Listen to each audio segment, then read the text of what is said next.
Thanks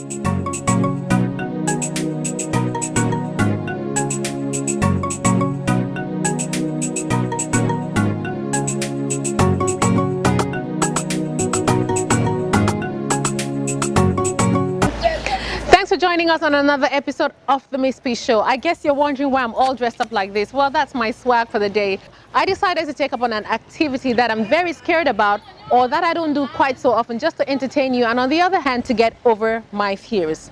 On this episode, we're focused on youth empowerment, empowering and encouraging ourselves, how us the young people get through our passions and what we call our careers to develop ourselves into the future. I chose to go with the activity of learning how to ride a bike today because that's something I'm most scared of. And secondly, there are a lot of bike riders out there who are degree holders but are just not sure how to go about life, so they find themselves getting into the Benz-seeking action without necessarily it being their first option. Catch me on the first stop now with TCHOUMBA, who is a returnee from the diaspora and decided to just settle down home because there's never another feeling like home. TCHOUMBA. So here we are at Root Cafe. Let's go in and check it out.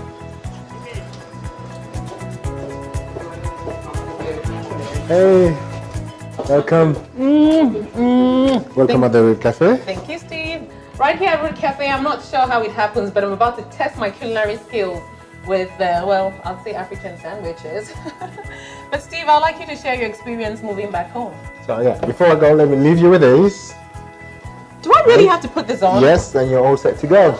Okay. Right, so I moved back to Cameroon about 4 years ago, and it was really fun at first. It was a fantastic idea to think about moving back to Cameroon. Well, I wanted to be out of England, and Cameroon was the, I think, the perfect option. So I packed, moved to Cameroon, and then I was project managing the first, well, one of the biggest, or the biggest school potentially in Cameroon, and my job then was to set up the Bridge International School, having had a background in education and being a teacher myself, a secondary school teacher. So that was very exciting, working and setting up a British school in the city of Douala. Fast forward, after that experience, I moved back to the UK for a little while, but you know, I love this place. I really, really loved it. So I moved back to Cameroon. But the reasons were a bit different then. My father, who just, you know, got cancer, so it was really for, you know, getting closer to my dad, spending some time with him. The bridge, the idea was to look at something quite interesting that would still get me into project management. Being from an entrepreneurial family, and that none of my siblings are really into the field, I thought it was the right move to go into. I thought I had the genes to go into entrepreneurship. So the opportunity to join the Active Spaces team came up, and I jumped at it. I thought, great, an opportunity to work with young Cameroonians in developing business ideas and getting them to grow. So yes, I mean, I've been living in the UK since I was very, very young.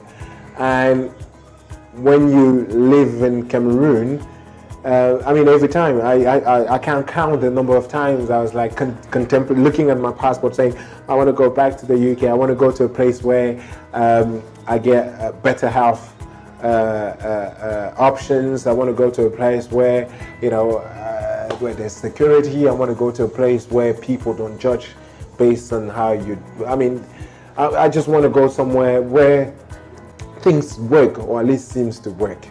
But at the same time, you have to think about the fact that Africa in general, and Cameroon in particular, has a lot to offer. And there's a great, and that was perhaps one of the decisions for me to move back, because there's so much to be done here, whereas in Europe or America, a lot of things are being done, and it's very tough to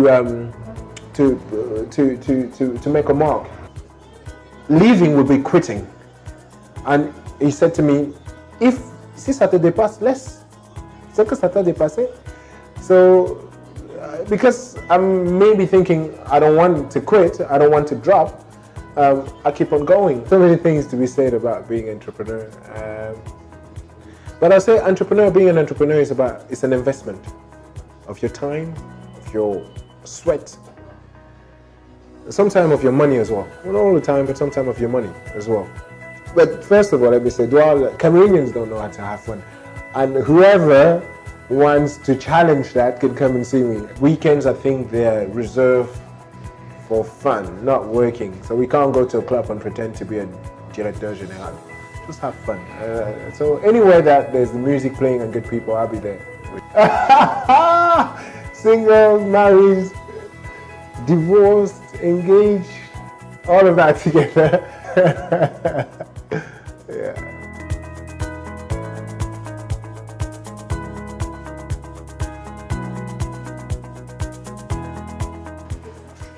My cooking skills are 0, so please don't judge me by this, okay?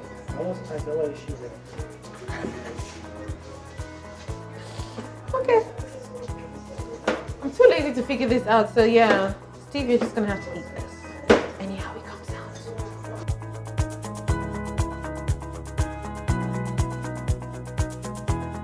So, poumon, haricots, on fait un peu de tout, hein? A bit of everything. So, beef, je mets assez de viande. Poulet, ne me jugez pas, pardon. Ne me jugez pas. On dit que les Africains adorent la viande. Donc, les spaghettis, on met quand même un peu. 1, 2. Et alors, les boulettes qu'on adore.